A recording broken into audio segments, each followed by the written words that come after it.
उसका व्याख्यान मेरे पूर्व वक्ताओं ने अच्छी तरह से कर दिया, चाहे अशोक गहलोत जी हैं, चाहे बघेल साहब हैं, या उनसे पहले जितने साथी हैं। आज देश गंभीर परिस्थिति में है, कोई दो राय नहीं। बहुत मुद्दे क्या हैं? महंगाई है, बेरोजगारी है, कानून व्यवस्था है, भ्रष्टाचार आप कितने ही करोगे। लेकिन आज हम ज्वलंत दो मुद्दों की वजह से यहां इकट्ठे हुए हैं। क्या?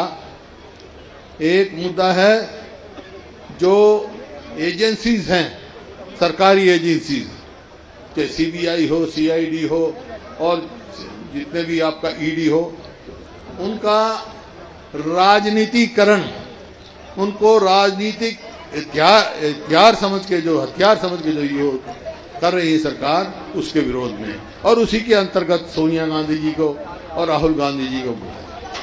तो उसमें तो मैं यही कहना चाहता हूं कि आज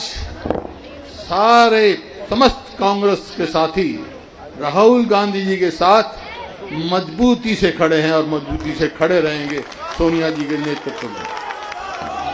लेकिन उनके साथ खड़े हैं, लेकिन ये जो कार्य हो रहा है, जिस प्रकार से एजेंसीज का मिसयूज हो रहा है, ये लोकतंत्र के हित में नहीं है।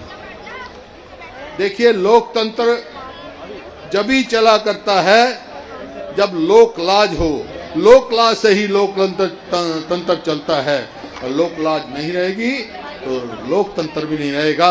हम यहाँ इकट्ठे हुए हैं, लोकतंत्र को कमजोर नहीं होने देंगे, क्योंकि हमारे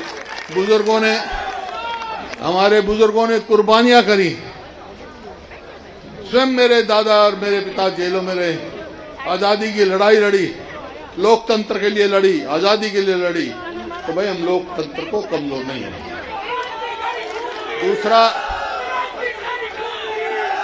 दूसरा मुद्दा, अरे एक मिनट यार, दूसरा मुद्दा जो ये है अग्निपथ, अग्निवीर, ये क्या है भाई? ये क्या है? मैं स्वयं एक सैनिक स्कूल का विद्यार्थी रहा हूं, दो सैनिक स्कूलों में रहा हूं। जो इन्हें कहा शक्ति सिंह जी ने, हमारे साथी ने, एक बालाछड़ी, दूसरा कुंजपुरा करनाल, और आज अकेले कुंजपुरा से कम नहीं तो 28 या 29 सर्विंग जनरल हैं हिंदुस्तान की फौज में। मैं कोई वैसे ही नहीं हूं, कोई राजनीतिक तौर पे इसका विरोध नहीं कर रहा हूं। मैं दलगत राजनीति से ऊपर उठकर मैं समझता हूं, जो ये अग्निपथ लाए हैं, जो फौज में कॉन्ट्रैक्चुअल नौकरी देने की बात कही है, ये ना देश के हित में है, ना नौजवानों के हित में है, ना फौज के हित में है। आज तक जो प्रक्रिया अपनाई जाती है फौज में भर्ती के लिए, 18 साल से 21 साल तक के बच्चे को किया जाता है, और 15 साल के बाद जब वो 21 साल का भर्ती होगा तो 36 साल का होगा, और 18 का होगा तो 33 साल का होगा। 33 और 36 के बीच में रिटायर होते हैं, तो उनका पूरा पेंशन का अधिकार होता है, कैंटीन में जाने का है, स्वास्थ्य का है, बहुत सारे ऐसे उनको बेनिफिट मिलते हैं जो उनको मिलते हैं। लेकिन जो अब ये लेके आए हैं, इस नीति में किसी का कोई अधिकार ही नहीं है। और 25 साल का जाना, 21 साल का भर्ती होगा तो 25 साल का घर आ जाएगा, 17.5 साल का भर्ती होगा तो भाई कितने का आ जाएगा? 21 साल का, 21.5 साल का घर आ जाएगा। उसके बाद क्या करेगा? नौजवान का जो अंधकार, जो भविष्य है, अंधकार में। तो ये बात जो है, मैं एक ही बात आपके माध्यम से कहना चाहता हूं कि हम भारतीय सेना को कमजोर नहीं होने देंगे, ये देश के हित में है।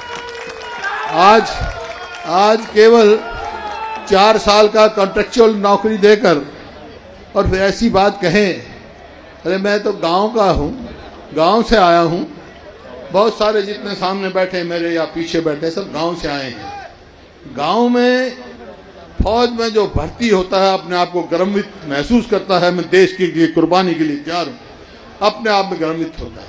और गांव वाले भी ये कहते हैं कि आ गया भाई फौजी, ये सच बोलेगा, ये देश की बात करेगा, गांव वालों को भी होता है।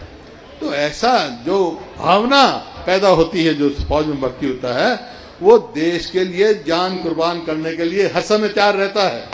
4 साल में नहीं हो सकता, जब उसको पता है 4 साल में से 6 महीने ट्रेनिंग, 6 महीने छुट्टियां, और आखिरी 1 साल में क्या होगा, उसको यही चिंता रहेगी कि मैं अगले साल तो चला जाऊंगा, मैं आगे बाहर आके क्या करूंगा। तो ये देश के हित में नहीं है। हमारे हरियाणा के बीजेपी के अध्यक्ष हैं, मैं उनका भाषण पढ़ रहा था।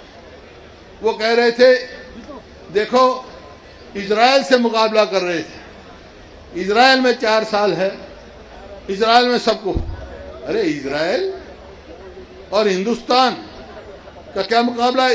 इजराइल में तो बेरोजगारी है ही नहीं, 80 लाख की जनता की देश है, बेरोजगारी है नहीं, तो उनको क्या है, वहां तो कोई फौज में जाना ही नहीं चाहता, गर्भवती तो छोड़ो, फौज में जाना ही नहीं चाहता क्योंकि रोजगार है उसके पास। अरे यहाँ तो फौज में जाने के लिए गर्वित होते हैं, जहां इतनी बड़ा देश है, इतनी जनसंख्या जिस देश की है, उसमें फौज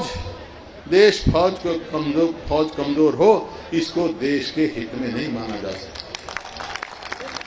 मैं एक ही बात कहना चाहता हूं आपके माध्यम से, आखिर में 2 ही बात कहना चाहता हूं। एक तो लोकतंत्र को लो क्लास से चलाओ, जब ही मजबूत होगा, और ये इन एजेंसियों का राजनीतिक हथियार के तौर पे इस्तेमाल मत करो। राजनीति करने की बहुत जगह हमारे पास।